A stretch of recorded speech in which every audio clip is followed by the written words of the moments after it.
Halo, selamat datang di Ruang Ngobrol. Halo. Kembali lagi bersama saya Baris dan Mas Budo ya, dari OPFCI. Seperti biasa, agak telat hari ini. Ya kan Biasanya kita review yang Senin, karena berbagai macam kesibukan akhirnya agak di-move dikit ke Selasa ya. Kalau semua berjalan lancar. Nah, seperti biasa kita akan membahas review mingguan One Piece ya.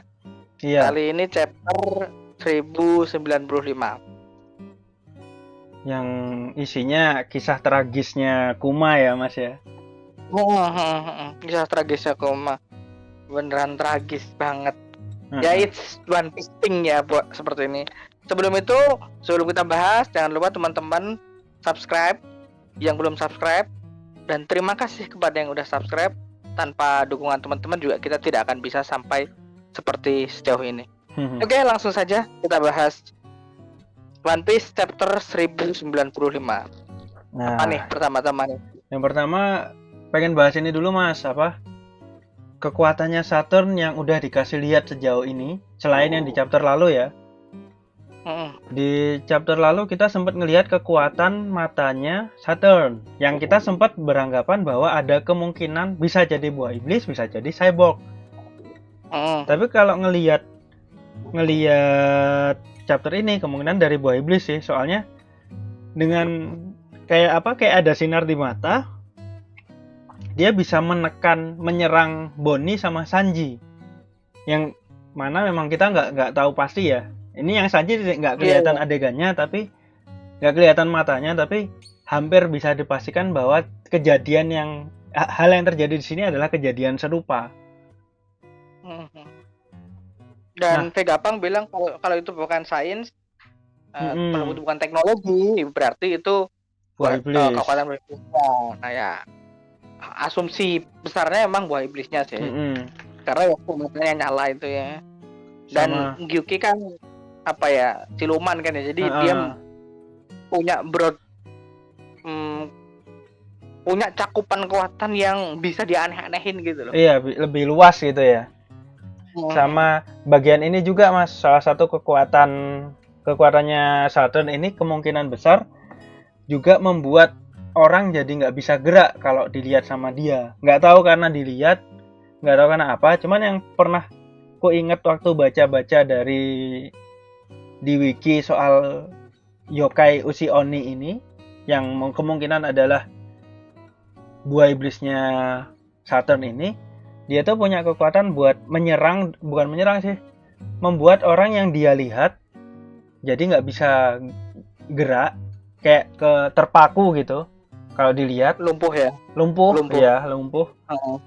Daripada lumpuh, kayak nggak, lebih ke membatu sih, Iya. Dan ya itu lumpuh. Iya sih. Kalau lumpuh kan lemes, Mas. Jadi baik, lanjut. Jadi kalau misalnya dilihat sama dia terus dia nggak bisa gerak, kemudian daya hidupnya, energinya itu jadi terserap. Kalau di wiki, di yokainya, di mitologinya ya. Jadi kemungkinan similar. Paling nggak bagian nggak bisa gerak dan dia bisa menyerang dengan tatapan matanya. Nah, Haki sih ini musuhnya harusnya. Iya, kalau nggak lawan Haki agak berat emang. Apalagi ya walaupun Sanji juga punya haki ya, cuman kan hakinya Sanji lebih ke spesialis Kenbun ya. Observation. Makanya mungkin yang ditaruh di sana juga Sanji ya, bukan Zoro ya. Kalau Zoro, kalau pakai Hausoku kayaknya lebih masuk nih. Kayaknya emang udah sengaja biar nanti lawannya ini yang pakai Hausoku. Terus ada lagi, Mas, kekuatan yang menarik soal ini yang belum kebahas. Kekuatan regenerasinya Saturn. Ini pendapatnya banyak sih, ada yang nggak banyak-banyak banget, tapi ada beberapa yang bilang ada kemungkinan kalau Saturn ini, regenerasi ini bagian dari kekuatan buah iblis. Ada juga yang berpendapat bahwa Saturn ini awakening-nya udah level tinggi, soalnya kan awakening disebut lebih cepat pulih, lebih cepat bangkit lagi, lebih tangguh gitu kan.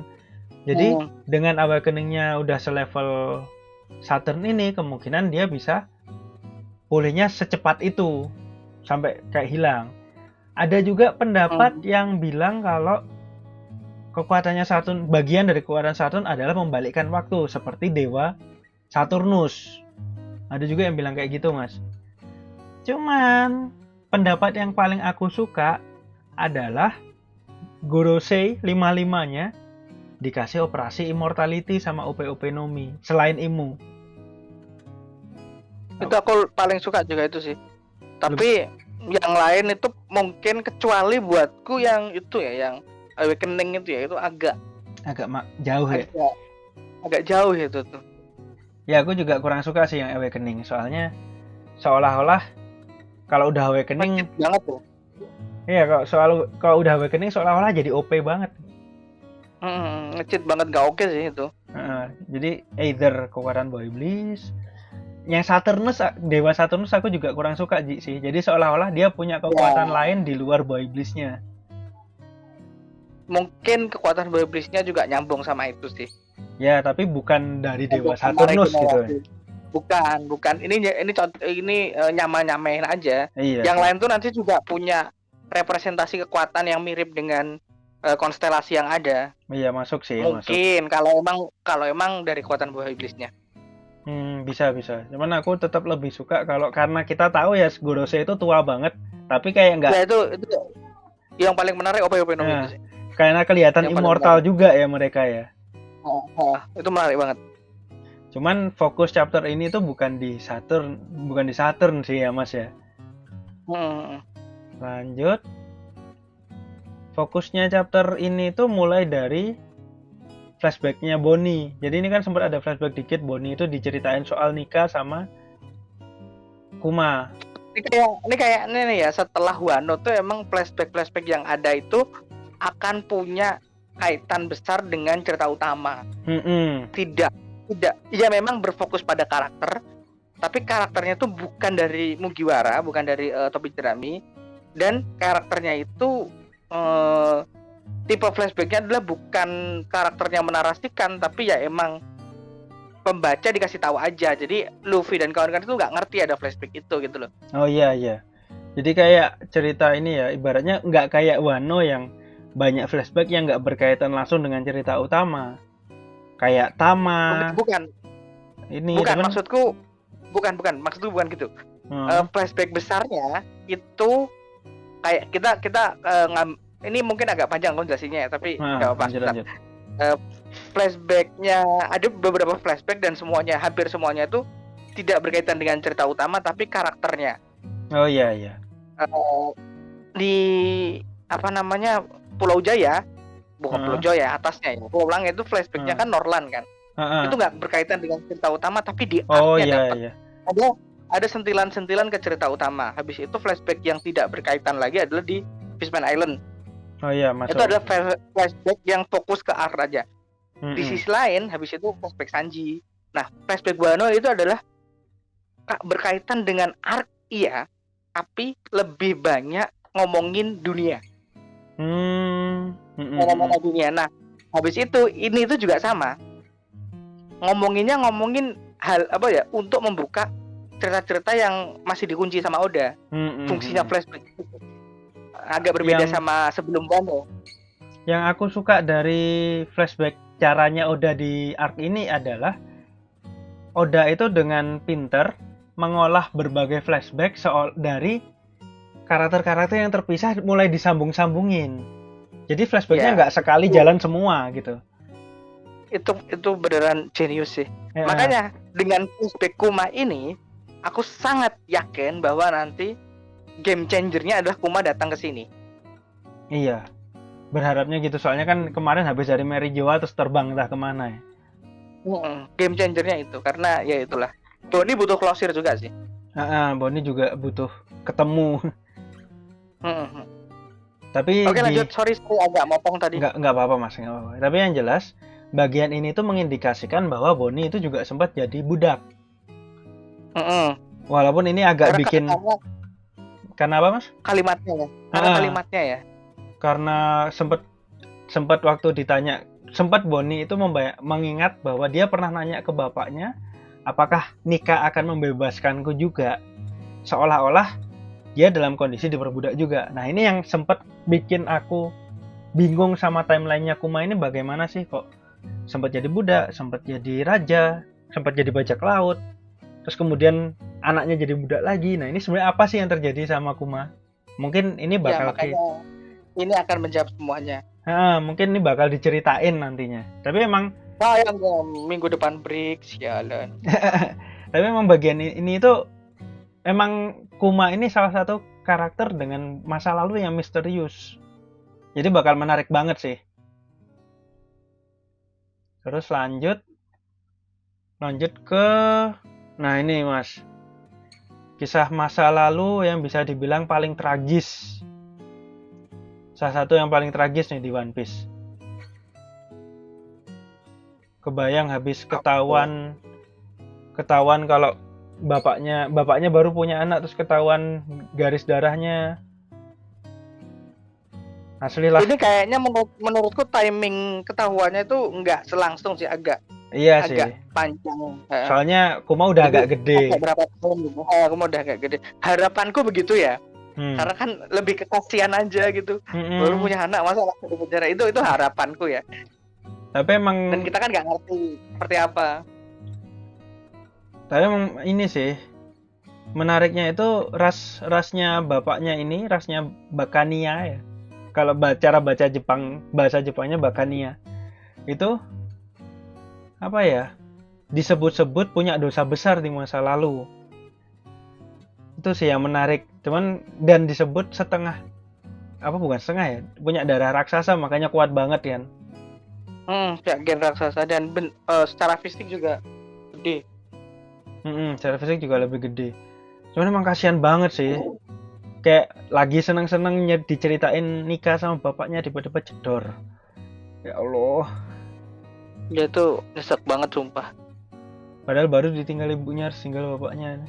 Ngelihat dia nangis aja udah. Lanjut dulu lah. Tapi yang menarik itu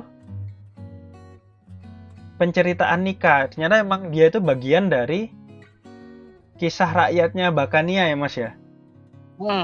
Folklore. Folklore, kisah rakyat kan. Cerita dongeng rakyat, lah. Dongeng. Jadi diceritain. Dongeng sebelum tidur. Diceritain sama Club kan ya. Diceritain terus dari Kuma ke Boni. Ini kayak itu benar-benar cerita turun menurun. Nah ini semakin menegaskan kalau ras Bakania ini tadi kan sempat disebut juga kalau ras Bakania ini punya dosa di masa lalu di mata pemerintah dunia. Berarti kemungkinan besar Bakania ini punya hubungan erat sama Joy Boy, dan punya hubungan erat juga sama bangsa raksasa yang juga kemungkinan besar memihak Joy Boy. Yang pengen tak bahas itu ini sih Mas. Jadi ras Bakania ini kemungkinan terinspirasi dari buku karya Ralph the Pain. Ini kemungkinan besar teman-teman juga udah pada denger sih ya soal ini. Tapi yang menarik, aku baru dengar. Ini kalau baca-baca di Twitter mungkin ada beberapa yang udah nyebutin. Jadi Blackbird Bakania ini Bakanir sih. Aku nggak ngerti cara bacanya, aku bingung. Ini kita ngikut Jepang aja. Nah, ini buku yang ditulis oleh Ralph the Pain. Dan aku belum menyelami sedalam itu soal Bakania sendiri itu sejenis bajak laut. Salah satu jenis bajak laut yang ada di Karibia. Pada abad 16-17 ya. Aku cuma baca sejauh itu. Cuman aku nggak paham buku ini kontennya seperti apa. Jadi mungkin ini bakal nggak akan terlalu dalam tak bahas. Tapi yang menarik adalah ada nama Blackbird, ada nama Bakania, ada nama pengarangnya itu ada unsur D di tengah. Ini yang menarik. Inisial D ya. Ada inisial D. Ya. Jadi seolah-olah Oda itu banyak terinspirasi dari buku ini. Nggak mungkin kebetulan gitu ya Mas ya. Bisa jadi. Makanya walaupun ini kan rada aspul ya. Rada aspul, kita kan cocok logi ya. Tapi kan Oda sering banget ngasih kita cocok logi yang berakhir bener gitu. Jadi ada yang ngobrolin soal Blackbird ada hubungannya dengan Bakania dan sebagainya. Selain fisiknya yang besar ya. salah Ah. satunya. Fisiknya yang besar, perutnya yang gendut, enggak juga, bukan itu sih. Sama ini, Marco pernah bilang fisiknya Kurohige itu emang beda gitu, nggak normal, Enggak biasa, nggak biasa, dan jadi bisa aja ada bahkannya hubungannya. bahkannya dia gambarkan juga tidak normal. Mm-mm. Putting data set, jadi udah ada 2 ras langka yang udah diperkenalkan di 2 arc yang kebetulan berturut-turut gitu. Ah. Satu Lunarian, satu Bakania, dan dua-duanya dicari sama pemerintah dunia. Nah, aku nggak tahu ini nanti nyambungnya gimana, tapi pasti nyambung. Yang apa ya? Yang menarik itu kita juga secara nggak langsung kemungkinan dapat konfirmasi bahwa 3 ras yang tidak dimiliki Big Mom, salah satunya Bakania, selain raksasa sama Iya. Lunaria ya. Jadi udah pas nih semuanya. Misterinya udah mulai kebuka satu persatu. Ini kayak implisit tapi kemungkinan besar bener. Ini aku suka banget sih. Tapi untuk lebih lanjutnya, lebih dalamnya mungkin lain kali ya Mas ya. Kita lanjut dulu. Nah, ini kita tiba di flashback Guard Valley. Ini kebetulan bukan kebetulan sih, ini emang jelas bakal mengarah ke Guard Valley Incident. Soalnya terjadi di tahun yang sama. 38 tahun yang lalu kalau nggak salah. Yang menarik itu 38 Mas. 38 tahun yang lalu kayaknya. Oke. Yang menarik itu ini salah satunya. Ada 6 peti harta karun yang seolah akan menjadi hadiah bagi siapapun yang memenangkan turnamen ini, perlombaan ini.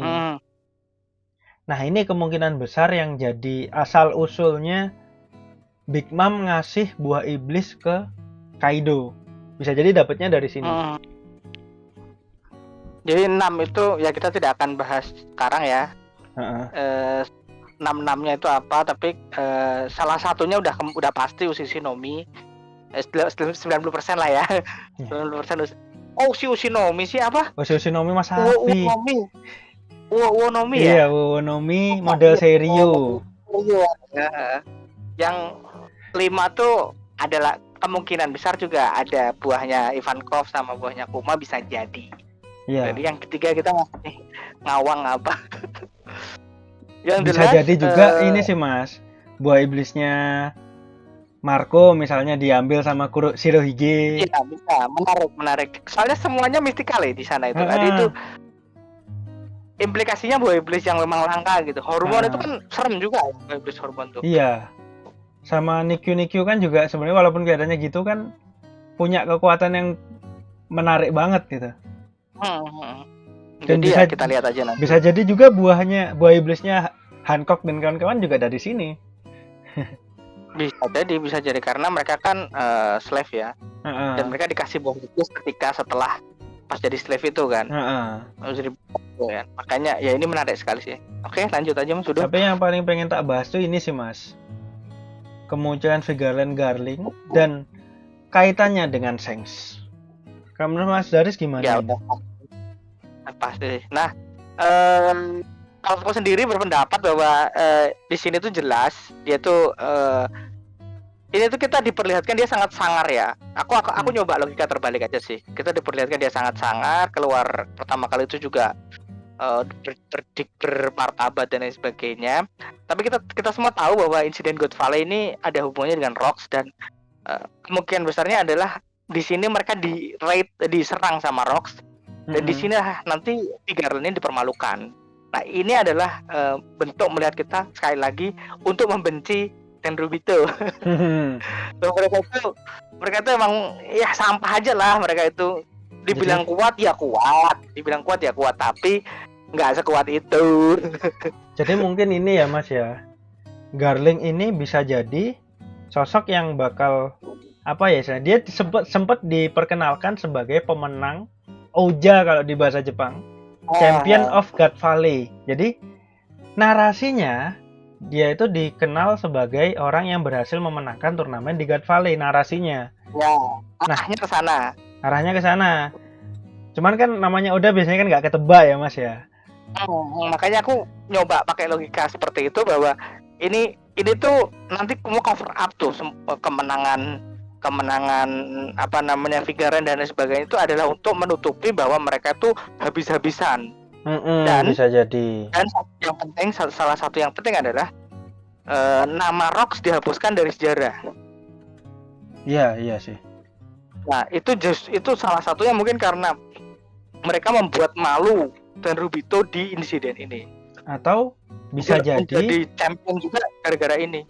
Bisa jadi juga ini Mas, Garling ini dipermalukan oleh pihak Rox atau Roger, tapi nggak ada yang nyaksikan dan dia berhasil mengamankan satu hadiah, mungkin 5 hadiahnya mungkin kesebar sama bajak laut yang di sana, terus dia berhasil mengamankan 1 peti, makanya dia dianggap pemenang padahal kalah gitu loh. Bisa jadi, itu juga masuk akal. Nah, itu juga masuk akal. Yang menarik itu ini sih, kita ingat Shanks itu mungkin teman-teman juga yang pernah baca atau nonton One Piece Film Red lah, ingat kalau Shanks itu dianggap punya darah Vigarland ya kan. Uta dianggap punya darah Vigarland gara-gara dia anaknya Shanks. Berarti kan implikasinya Shanks ini punya darah Vigarland.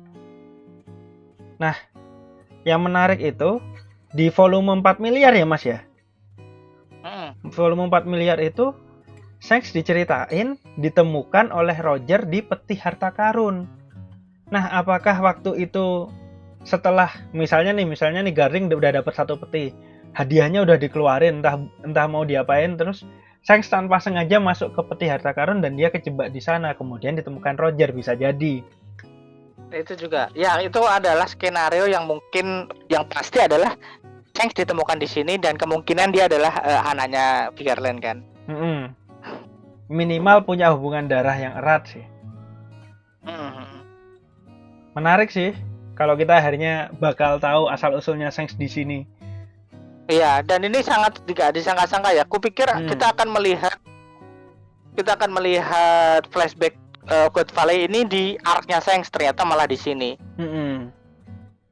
Sama ini sih Mas, aku yang lebih penasaran lagi, Bagi ketemunya di mana? Apakah di sini juga sebagai bayi atau di tempat lain? Soalnya Shanks sama Bagi ini seolah-olah emang dari kecil kan? Tapi lanjut dulu lah. Ini yang kemudian yang menarik itu adalah sosok Ivankov sama Ginny. Yang mana sempat disebutkan kan kalau waktu ini Mas, waktu mau mulai perburuan bahwa mereka akan melepaskan kriminal dan budak yang dianggap bermasalah. Ya nggak sih? Ya itu implikasinya? Implikasinya menurutku Ivankov sama Ginny ini dianggap budak bermasalah. Bisa jadi satunya karena terlalu hiper Ivankov. Sementara Ginny ngabisin makanan. Itu dua-duanya kakak beradik sih. Tapi kakak beradik di dunia One Piece itu nggak bisa dipegang berarti hubungan darah sih Mas. Iya memang maksudku. Tapi ngelihat bentuknya mirip juga kan. Oke. Buatku cukup mirip, eksentriknya juga ya. Terus yang ingin disampaikan salah satunya adalah bahwa Gin itu makan, nama Gin itu juga mirip sama siapa? Koni, iya. Ya? Dari penulisan bahasa Jepangnya Mas. Kayak cuman jadi, beda satu huruf doang. Ginny, Bonnie, Connie yang neneknya yang jadi ratu di Sorbet Kingdom. Nah, yang menarik adalah banyak teman-teman yang berpendapat bahwa dia itu ibunya Luffy, Nanti ya kita pasti tahu dia akan mati tragis, pasti dong. Kalau enggak tidak akan ada Revolutionary Army. Ibunya Bonnie sih Mas. Iya, nah itu implikasinya ibunya Bonnie. Tapi memang yang membingungkan timeline-nya nanti. Jadi kalau menurutku pribadi, setelah di sini Kuma, Ivankov sama Ginny itu berhasil kabur. Kan kita kalau dilihat dari rakusnya, dilihat dari namanya yang mirip, Ginny itu dari, mungkin teman-teman bisa cek di wiki, penulisan namanya Ginny, penulisan namanya Bonnie, sama penulisan namanya Connie itu, Ratu Connie itu bedanya cuma satu katakana, satu huruf kalau dalam bahasa Jepang. Makanya aku berpendapat bahwa Ginny ini kemungkinan adalah ibunya Bonnie. Nah, setelah mereka Bisa. berhasil kabur dari sini, mereka punya hubungan erat, kemudian menikah. Nah, kemungkinan setelah mereka udah punya anak, setelah Kuma punya anak dan difitnah, dia udah jadi raja kan, sempat jadi raja kan, si Kuma. Nah, setelah Kuma difitnah terus ditangkap lagi jadi budak lagi Bonnie-nya, mungkin saat itulah Ginny mengalami masa tragisnya. Nggak di sini gitu, menurutku ya. Soalnya aku masih berharap Ginny nggak secepat itulah. Ya, dia pasti mati, tapi mungkin nggak di sini. Soalnya kita ini kayaknya baru apa ya istilahnya? Oda itu bisa bikin kita khawatir sama karakter yang baru banget muncul. Ya gimana ya, udah pasti sih. Udah pasti mati. Soalnya kita udah tahu Ivankov, Kuma, Dragon bakal mendirikan Revolutionary Army tanpa Ginny. Iya. Jadi kayak dia baru muncul kita udah khawatir, aduh gimana ini nih, ngapain ini ntar. Itu kocak sih. Ya kocak, soalnya kita ya gimana ya emang ke bawah Oda ya kan. Ya dia pasti mati itu mutlak kok. Kasihan ya. Baru muncul kita udah kasihan nih. Baru muncul udah, aduh ini yang mati ini nih. Udah dulu ya Mas. Oke. Ya, itu aja dulu ya kali. Pembahasan kita soal chapter ini. Terima kasih teman-teman yang udah nonton. Cukup panjang karena memang ada beberapa poin yang pembahasannya cukup melebar ya. Salah satunya yang soal Tigerland sama Ginny itu. Jadi ya gimana ya, memang harus panjang itu, kita tidak berkompromi ini. Emang chapternya padat banget. Makanya kita beneran nyiapinnya itu cukup lumayan lama tuh nyiapin bahannya, dan makanya kemarin tidak lagi sibuk, kita bener-bener nunggu luang biar window time buat ngobrolnya juga agak lama untuk membahas. Ya walaupun Oke, terima kasih teman-teman. Kita potong ya Mas ya. Sekali lagi jangan lupa subscribe dan follow medsos OVFCI yang ada di deskripsi. Seperti biasa akan ada banyak info menarik soal One Piece di medsos OVFCI. Trivia Ramadan dari Mas Budo dan kawan-kawan di OVFCI. Terima kasih, sampai ketemu di konten One Piece berikutnya. Thank you.